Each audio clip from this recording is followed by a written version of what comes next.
Good morning, my dear students. Today we are discussing about autocoids. So, autocoids are the drugs which are derived from and produced by a wide variety of cells in the body having intense biological activity but generally act locally. That means within the inflammatory pockets at the site of synthesis and release. So, autocoids itself, the name indicates auto means self and alkos means healing. Okay, that means these or remedy. Healing means a remedy. If you see in inflammation, you know that so many inflammatory mediators are released, which will show effect in clearing the contents. That means injury damage can be healed by this inflammatory mediators only. Okay, to activate immune system also, these inflammatory mediators are very essential. Like this, these autocoids are especially derived from the Greek word self means autos means self and akos means healing substance or remedy. Okay, so these are used as local hormones. These are called as local hormones, but however they also differ from hormones in two important ways. Why? Because hormones are produced by specific cells and are transported through circulation to act on distant target organs. Okay, so but these autocoids will act very locally and at the site of action in the inflammatory regions. Okay, so and these autocoids are involved in number of physiological and pathological processes, especially reaction to injury and immunological insult, and even serve as transmitters or modulators in the nervous system. So these are divided into especially three types: amine autocoids, histamine. So this is mainly derived from the amino acid histidine, and serotonin, that is a tryptophan derived thing, serotonin 5-HT we call it as, and peptide derived or angiotensin and bradykinin, and lipid derived are prostaglandins, leukotrienes, interleukins, and platelet activating factor. Apart from these, in addition, these cytokines, especially interleukins, TNF alpha, and several peptides like gastrin, somatostatin, vasoactive intestinal peptide are considered as autocoids. Okay, and what is the role? Especially these have functions of physiological, pathophysiological, and transmission and modulation. So, what is meant by physiological role? Physiological means what are the changes that occur in our body, that is especially gastric secretion. If you have a inflammation, tissue growth and repair, all these will considered as a physiological. And pathological conditions means allergic reactions, and also gastric activity, antigen antibody reaction, involvement, anaphylactic shocks. All these will be made with the help of these autocoids. These will be managed and also are aggravated or decreased. Okay, and also as a transmitter means especially these histamine initiates itch and pain at sensory nerve endings, and this will be transmitted to the hypothalamus and midbrain, and it will cause a wakefulness in maintenance anything. So it will act as a transmission and also modulation of the hormonal synthesis. Okay, so these are the functions. And coming to amine autocoids, these are derived from natural amino acids. Histamine and serotonin are the major autocoids in this class. So first we will discuss about histamine. This histamine is an imidazole, beta imidazolyl ethyl amine. Okay, beta imidazolyl ethyl amine. It is mainly synthesized from the amino acid histidine. Okay, so it is acts as very important inflammatory mediator, and also it is a potent biogenic amine, and it plays an important role in inflammation, anaphylaxis, allergies, gastric acid secretion, and drug reaction. As part of immune response to foreign pathogens, it's produced by basophils and mast cells found in nearby connective tissues. Okay, and what are the sites of histamine release are mainly mast cell site, that means pulmonary tissue, mucosa of bronchial tree, skin, GIT. Concentration of histamine is particularly high in these tissues. And non-mast cell sites are CNS, epidermis of skin, GIT, gastric cells, cells in regeneration or rapidly growing tissues, basophils, etc. So these are the main sites of histamine release. And synthesis and degradation of histamine. Mainly we know that this histamine is synthesized from the amino acid histidine. This histidine, by decarboxylase enzyme, it converts into histamine. You can see the structure here. Okay, it is a beta imidazolyl ethyl amine. Okay, so after this histamine, it undergoes metabolism by N-methyl transferase into N-methyl histamine, and by D-amine oxidase into imidazole acetic acid. Okay, and this N-methyl histamine again by oxidase enzyme, it converts into methyl imidazole acetic acid. Okay, so all these degraded forms will be present when the granules are extruded by exocytosis. Sodium ions in ECF exchange with histamine to release it free. Okay, so and also this what is the main mechanism of this histamine is histamine held by an acidic protein and heparin within intracellular granules. These granules extrude by exocytosis, and sodium gets exchanged for histamine. Okay, so that means whenever one sodium ions are exchanged into and released into the cells, automatically one histamine will be excluded from by the exocytosis. Okay, so and also increase in intracellular CAMP inhibits histamine release. Okay, so whenever CAMP is activated, automatically histamine release will be decreased. Okay, and also substances released during IgG and IgM immunoreactions release histamine from the mast cells and basophils. When you should remember one thing, that these mast cells and basophils, whenever activated, automatically these will activate the histamine release. Okay, and also these certain amines accumulate in mast cells due to affinity for heparin, displace histamine, form heparin liberated complex, increases permeability of mast cell membrane and diffuse histamine. Okay, and these are the different types of histamine and its receptors.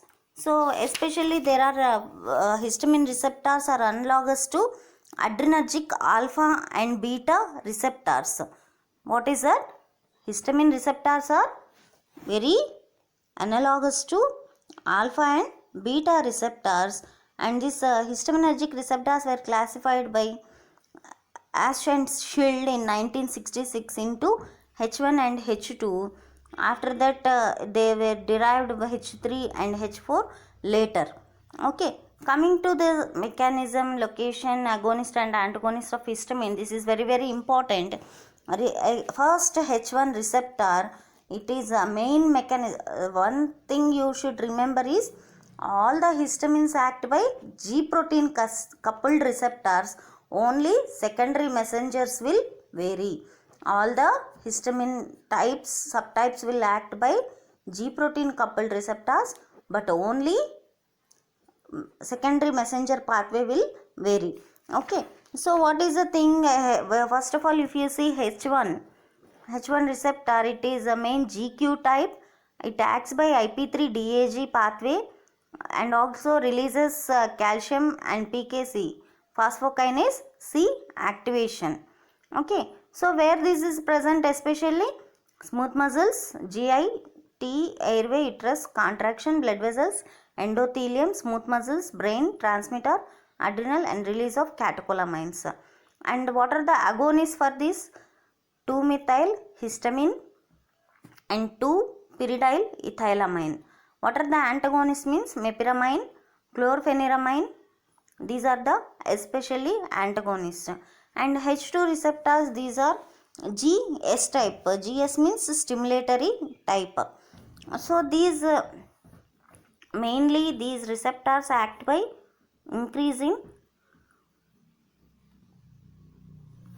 CAMP, phosphorylation of specific proteins.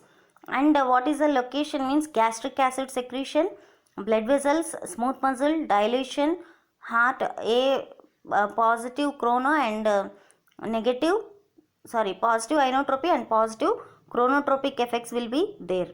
Okay, and in brain it acts as main transmitter. Okay, so mostly we will see this H2 antihistaminics as gastric acid regulators, ranitidine, cimetidine. And what are the agonists for H2 means 4-methyl histamine and dipaprit and impромidone. Okay, so what are the antagonists for H2 or cimetidine, ranitidine? These are very very essential drugs in reducing gastric acid, and you will call it as H2 blockers especially. Okay, and H3, this is G inhibitory. This acts by the influx of calcium. Okay, that means decrease in influx of calcium and decrease the CAMP pathway. Okay, so potassium channel activation is will be caused. And what are the location and function of H3 means? This is presynaptic inhibition of release and sedation, ileum, decrease in acetylcholine release, and in blood vessels it will decrease in noradrenaline release and vasodilation. Okay, so VD means vasodilation and VC means vasoconstriction. Okay, so these H3 agonists are alpha methyl histamine imitate, and antagonists are thiopyramine, impromidine, ciprofloxacin. And H4, coming to H4, these are also GI,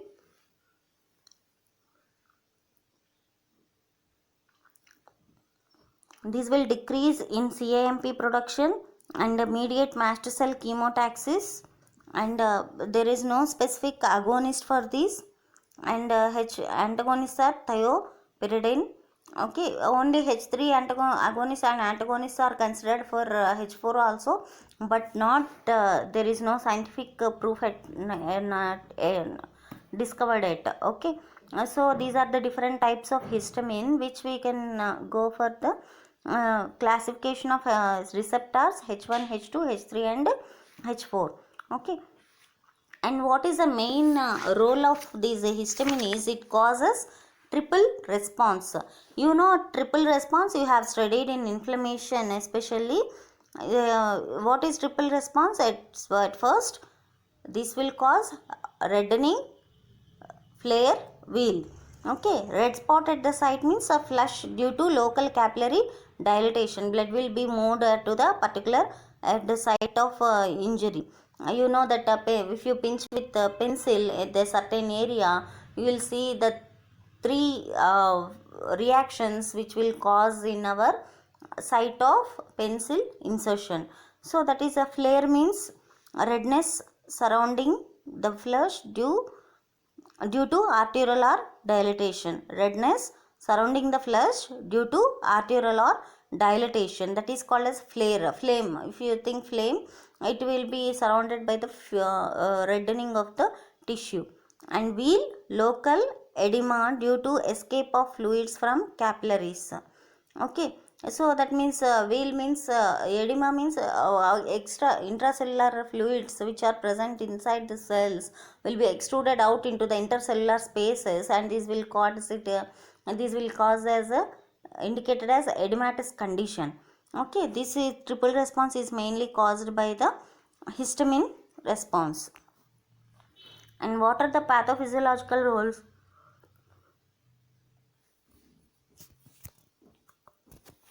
First of all, ulcer. Excessive stimulation of H2 produces excess acid secretion, which will lead to production of ulcers. And allergic phenomena, mediation of hypersensitivity reactions has been the first role ascribed to histamine. It will cause inflammation, chemotaxis, opsonization, everything. Okay, and tissue growth and repair will also be considered by this histaminic why? Because growing and regenerating tissues contain high concentrations of histamine. It can be suggested that it will play a very essential role in healing and growth process. And headache,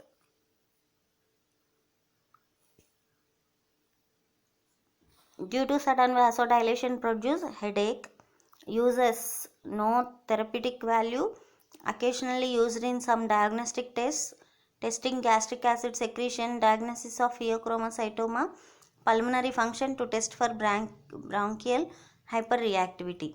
Okay, and histamine substitutes are beta histine H1 agonist used to control vertigo in patients of Meniere's disease, acts by causing vasodilation in internal ear. And bedazole H2 agonist used in gastric function tests. So histamine antagonists are and its clinical classification is H1 receptor antagonist, first generation sedative antihistaminics. These are highly lipid soluble and easily enters into the CNS, and these drugs are also very potent and marked sedative drugs, especially promethazine is widely used nowadays, and dimenhydrinate. So these are marked sedative drugs now used nowadays, and these are also some of the moderate sedative drugs are chlorcyclizine, chlorpheniramine, and tetrahydroxycarbolin, and less potent are meperamine, pheniramine. Okay, but non-sedative and less lipid soluble are cetirizine, terfenadine, acetymizole, loratadine, ketotifen, cyclizine. So these are the drugs which acts as H1 receptor antagonist. Okay, so all these drugs are also acting as in some other classification, and these will block the actions, especially to decrease the activity, especially in allergic reactions also. And these are histamine receptor antagonists are conventionally called antihistaminics. Mainly these will antagonize the histamine by competitively blocking H1 receptor. Okay, and also these drugs have pharmacological actions as bronchoconstriction. These will block contraction of intestine, smooth muscle, and triple response. These all reactions will be blocked by the first generation H1 blockers.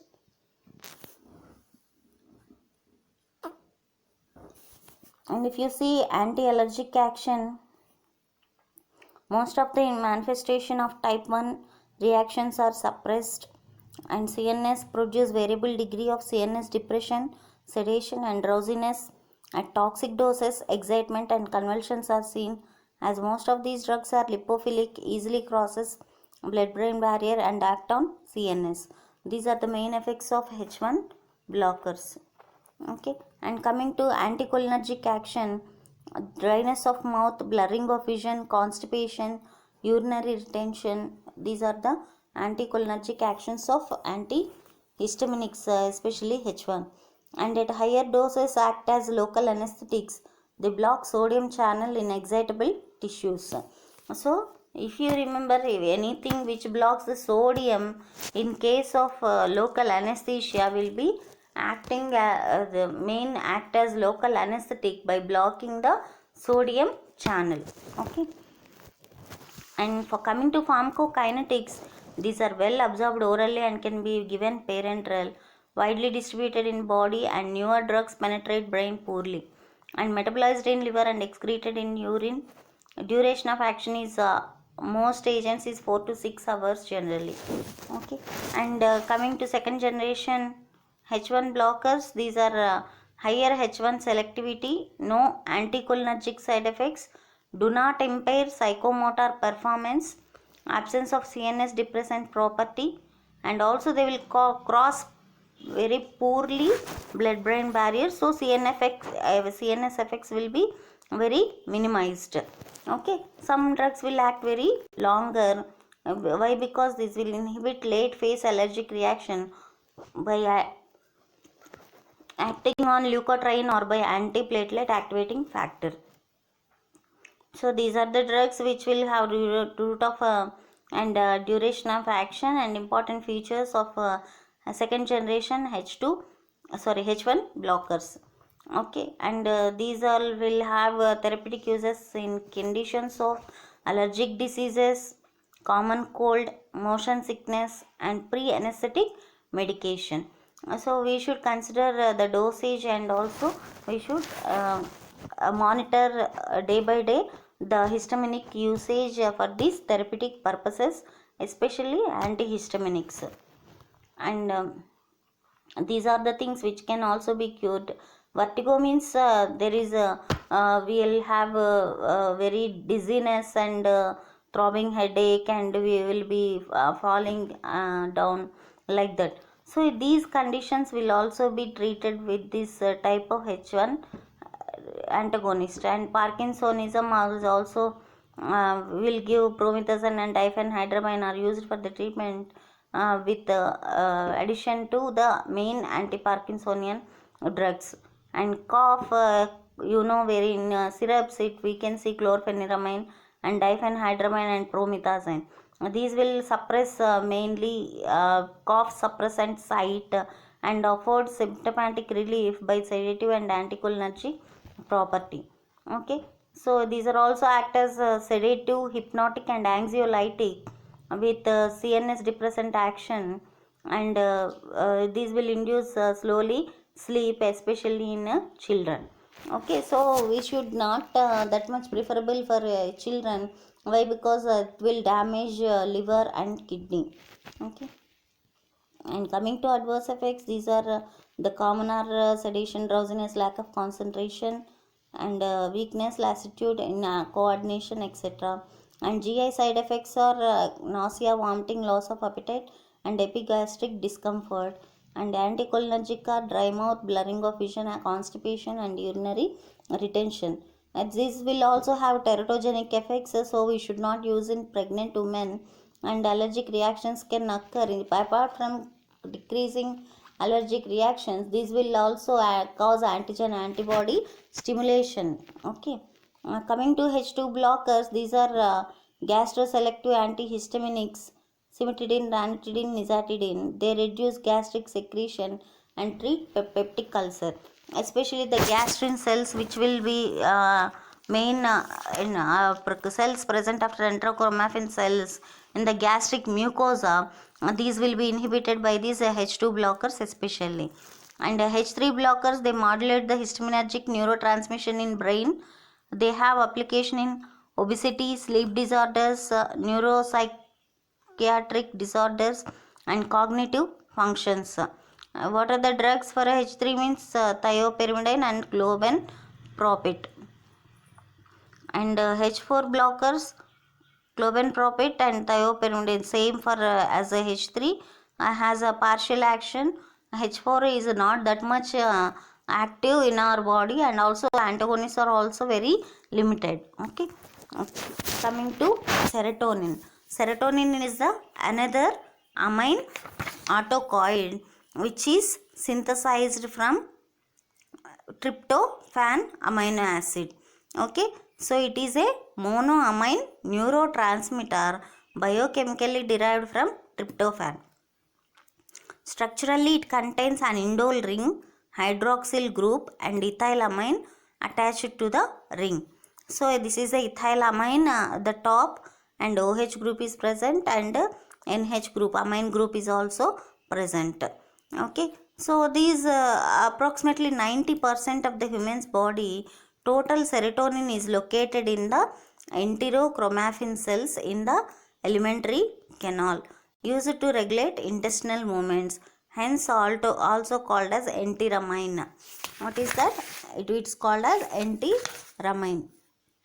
This 5-hydroxytryptamine, about 90% is present in the intestine. Okay, so it is also found in wasp, scorpion, sting, and is widely distributed in invertebrates and plants, especially banana, pear, pineapple, tomato, stinging nettle, cowhage. All these will consist of 5-hydroxytryptamine.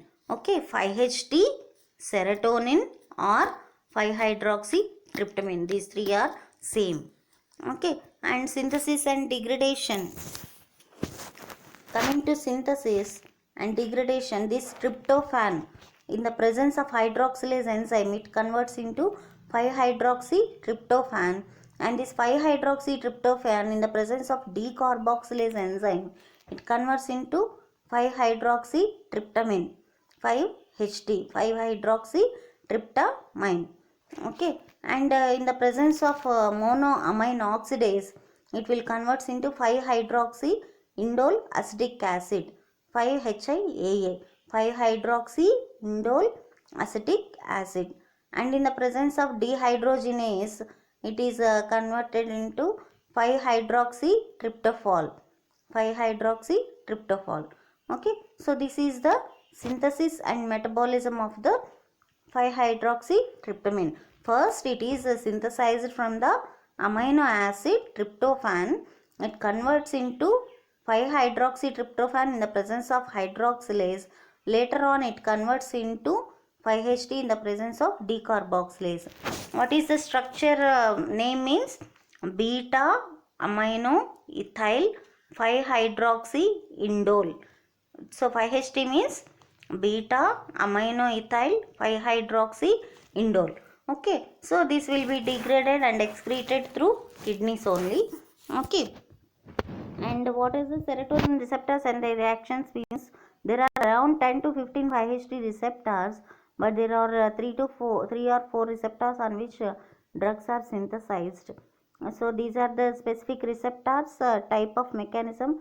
These are also mainly G protein, act by G protein coupled receptors. Only 5-HT3, it is ligand gated sodium and potassium channels route will be activated, and remaining all will be acting by G protein coupled receptors only. Okay, so 5-HT4 to 7 receptors are mainly present in mucosa, plexus, and smooth muscles, and get probably involved in augmenting intestinal secretion and peristalsis. Okay, so all these will have most of the similar actions, 4 to 7. Okay, and coming to 5-HT1, it is G inhibitory. That means it will cause decrease in CAMP, and location will be CNS, raphe and hippocampus, and cranial blood vessels.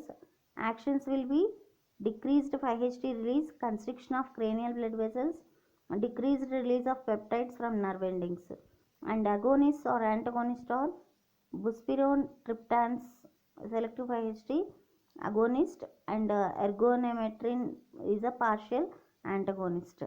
And coming to 5-H2, GQ increased IP3 and DAG pathway, platelets, smooth muscles, cerebral cortex, fundus of stomach, choroid. Okay, these are the main locations of 5-HT2, and main actions are platelet aggregation, smooth muscle contraction, and increase of neurons, CSF production. So that means stimulation of neurons and cerebrospinal fluid production. Okay, and what is the agonist means? 2A antagonist, catanserin is an antagonist, and cyproheptadine atypical antipsychotic is another one. Okay, 2C antagonist methyl methysergide. You know this is used in mainly appetite stimulation and all. Okay, methotrexate, not appetite stimulation, appetite inhibitors, isn't it? Obesity drugs. 5-HT3 ligand gated sodium and potassium channels will be activated, and it will cause main sites or CTZ, neurotransmitter stimulation, parasympathetic nerve terminal, etc. It will cause vomiting, peristalsis, stimulate neurons, and main antagonists are ondansetron and granisetron. 5-HT3 antagonist, ondansetron and granisetron. These are mainly act as antiemetics. And 5-HT4 GS increased CAMP, and GIT and CNS peristalsis, enhanced gut secretion, agonist renzapride and metoclopramide,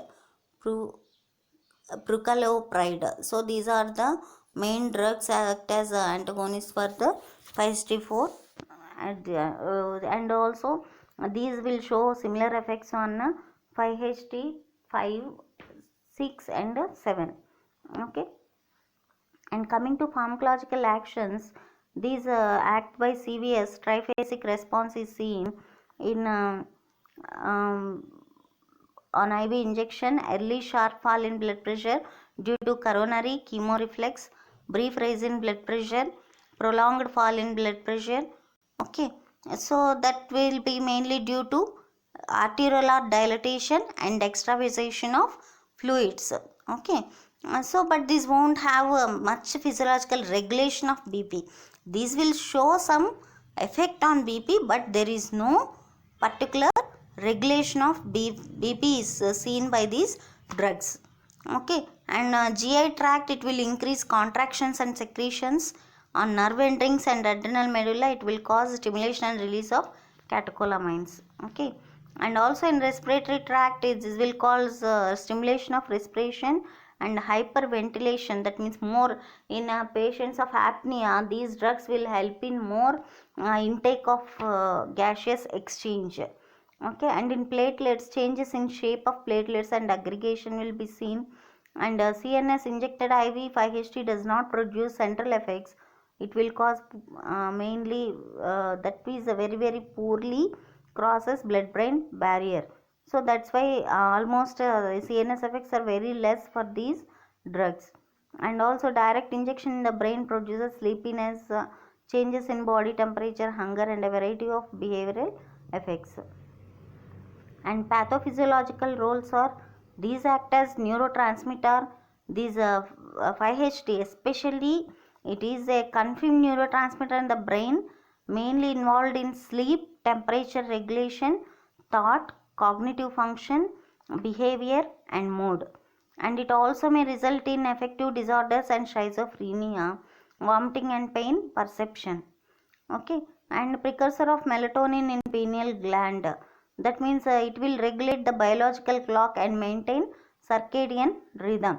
So if circadian rhythm means from morning to evening, there will be a particular schedule of time in our body at which time we should do what thing and which hormone should release at which time. Okay, so that rhythm will be maintained by these 5-HT by maintaining the pineal gland. Okay, and neuroendocrine function, this will cause controlled release of anterior pituitary hormones. Nausea and vomiting are evoked. This will also act as migraine, anti-migrainic drugs, drugs used in migraine, or especially methotrexate, and participate in neurogenic inflammation of the affected blood vessels. This will also maintain homeostasis, and Raynaud's phenomenon is present. The Raynaud's means mainly this will aggravate the larger arteries, which will cause inflammation, everything. So this phenomenon will be inhibited by the 5-HT antagonist. And variant angina will be along with thromboxane A2 5-HT released from platelets has been implicated in causing coronary spasm and variant angina. That means if angina patient is taken by the histamine, it will aggravate the conditions. Okay, and intestinal motility, enterochromaffin cells and 5-HT containing neurons may regulate the peristalsis and local reflexes in the gut. Okay, and serotonin agonists are triptans, that is sumatriptan, zolmitriptan, almotriptan, frovatriptan, rizatriptan, and naratriptan. So these are the triptans, mainly act as serotonin agonist. You know that agonist means this will increase the further actions of 5-HT in our body by acting on the specific 5-HT receptors. Okay, so these will constrict the cerebral blood vessels and prevent stretching of pain nerve endings and given nerve orally or subcutaneously, and uses for treat migraine and cluster headache.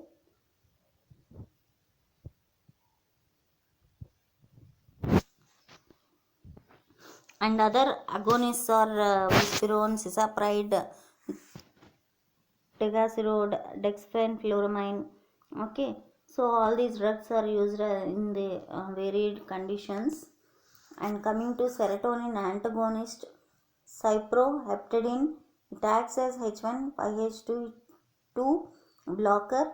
Uses are sedative, anticholinergic, increase appetite, carcinoid, and post gastrectomy during dumping syndrome. So side effects are dryness, dry mouth, drowsiness, weight gain. And ketanserin is another antagonist. This is especially 5-HT, 2A and alpha receptors will be inhibited, and these act as mainly antihypertensive. Ondansetron and granisetron, these act as a 5-HT3 blocker, and these will act as anti-emetic. Atypical antipsychotics are clozapine, ergotamine, and ergometrin will be present. These will cause acute attack of migraine and postpartum hemorrhage, and also nausea, vomiting, diarrhea are common. And ergometrin in postpartum hemorrhage, it will cause chronic persistent vasospasm. Okay, so these are the drugs about amine, autocoids, histamine, and 5-HT.